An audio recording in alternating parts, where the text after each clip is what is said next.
Hi, my name is Paul. How's the Superior Basketball League so far? Okay naman. For me personally, it's probably the most challenging work I've ever done when it comes to sports. Kasi you don't report to anyone above you. Although may counterpart naman ako sa company side. But most challenging, I guess, kasi I oversee everything as the tournament director. So far, so good. I think we have 29 teams this season. I think sa Pilipinas, NPBL lang yung ganong karaming teams na liga. Yung first day, we've been preparing since August of last year. So halos September, October, November, halos 6 months in the making, building it. So to me, na-apply ko dito lahat ng learnings ko, and I was forced to learn a lot of things that I didn't know prior to handling this team. And maraming challenges. Of course, you have to meet deadlines, di ba? And ang dami namin in-implement din this year that was different from the past 8 seasons, because this is the 9th season. So to me, it was the journey itself, yun yung malaking bagay doon. And we want to really give a great experience to all the teams, to all the players, to all the participants of the tournament. Kumbaga yun yung in-emphasis namin, that's why we prepared that early last year. At the same time,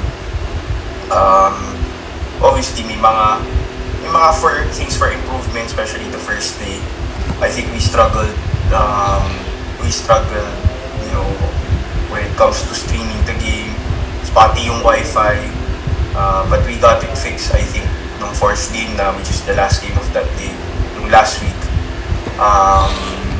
So yun, parang the team wasn't like that familiar with the flow pa of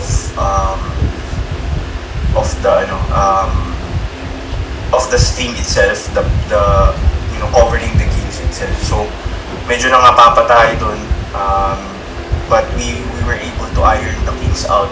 Kumbaga naayos namin yun yesterday. Ang dami namin inayos, and everything we talked about it, how we were gonna be much smoother when it comes to the stream. So far, pag kinumpare ng mga tao yung stream last week compared to this Saturday, itong Saturday, makita nila yung difference, and that's how we really work on things na, kung hindi ganun kaganda, then we figure out how to make it better. And so far, it's gonna be like 20 to 22 Saturdays. So far, 2 Saturdays, we're 10% down, 10%. Kung Saturdays na kasi games, so far we're 10% down already for the league. But I'm excited for the next 18 to 20 weeks of this tournament. And at the same time, obviously, we have 2 divisions. So currently, the Supreme Division, it's exclusive. You can't recruit anyone. We're being strict around it. So, but I'm excited also dun sa Open Division, because there's a couple of players that will be playing there that a lot of people are familiar with. I think if I can name a couple of them, hindi pa nakikita yung full lineup, but I'm pretty sure marami din kilala ko. But given my experience like working with Phil Basket, Isha Basket, watching a lot of basketball while growing up, so I think one of them is Jojo Tunsil. He's playing for one of the teams in our tournament. Felix Apeco is also playing there. Melegrito, JC Melegrito of, I think, yun, si Felix Apeco, Felix Apeco, yung letran yan. Tapos obviously Jojo Tunsil played for UST Growling Tigers. I think umabot pa yun ng nag-PBA pa yun, global. I think hindi pa Northport yung global port pa yun. So interesting to kasi that's gonna be a higher level of ano. And I'm thankful for the team, yung mga referees namin, technical people, our table officials, obviously our live stream team in-house. You know, it's a great team effort, and I'm excited how the season goes. I'm excited also for the players, the teams, to really showcase what, you know, showcase what they're made of. Who will NBA MVP this season? Sa Cleveland may All-NBA dyan. Most likely it's gonna be Donovan Mitchell. But I don't really see. Kasi medyo, parang like may Darius Garland ka, tapos meron ka pang Jarrett Allen, then you have Mobley. So to me, I'm not really sure if it's gonna be, parang I don't think it's gonna be coming from the East. Boston's loaded also. So to me, the two people that stand out is SGA and, you know, Nikola Jokic. If as a fan, I would say I would, you know, as a fan, and also if I were to vote, I would, ang MVP kasi it's hard, hindi siya doesn't mean you're the MVP, doesn't mean you're the best player in the NBA. So when like, if a perfect example, one of my favorite players, Steve Nash won back-to-back MVPs. We all know he wasn't the best player in the NBA, but I think he was the most valuable player for his team, and how he was able to help, you know, Phoenix top team in the NBA at the time. Yung nga lang, wala silang defense sa top. Pero for this situation, I think, you know, obviously yung SGA and Nikola Jokic, kasi I mean, for me, Jokic talaga dapat ang MVP. Diba? Pag slow start in Denver, pero they're coming on there. Kumbaga, it's around, ayan, number 3 na sila. Just one game behind yung Memphis at 36-19 sila. But given how OKC is playing this season, obviously, malamang si SGA yan. Saka, ano yan parang possible din kasi ilan na ba si Jokic? 3? Diba? Naka-3 na siya. Tatlo na siya. Back-to-back siya, tapos may isa pa siya. So to me,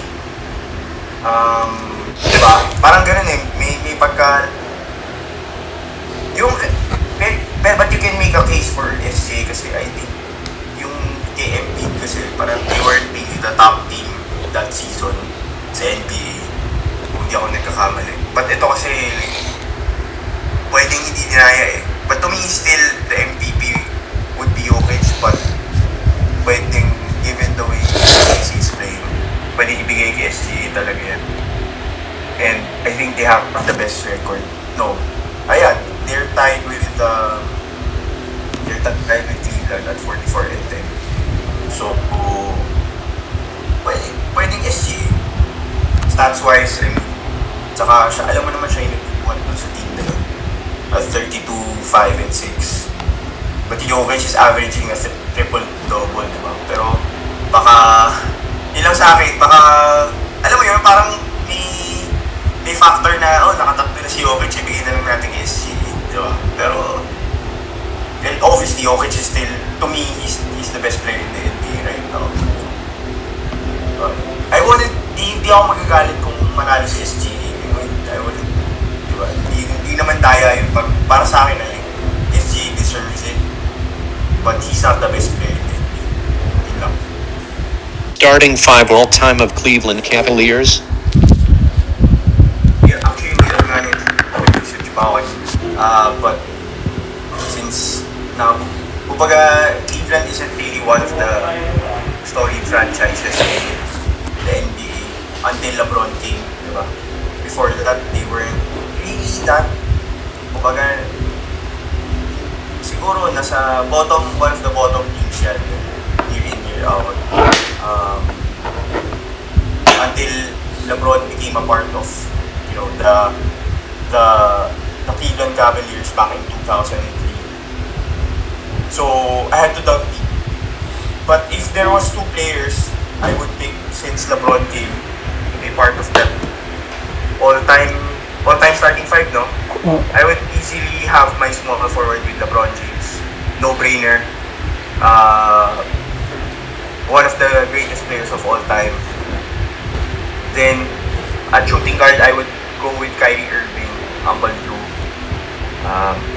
Just because, well, he won the championship in Cleveland with LeBron, and they wouldn't have won that without Kyrie.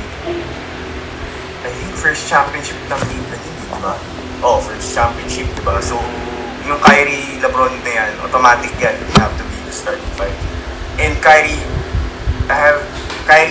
probably my most favorite NBA player right now.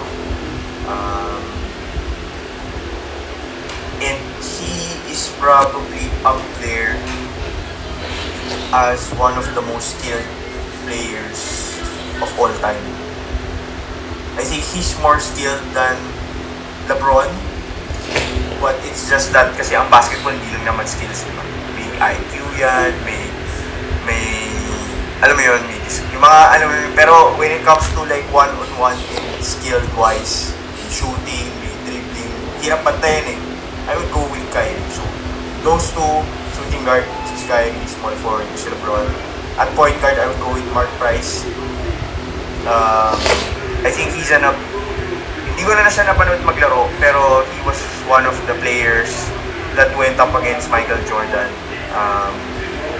Yung team niya, yung team at the time, 90s.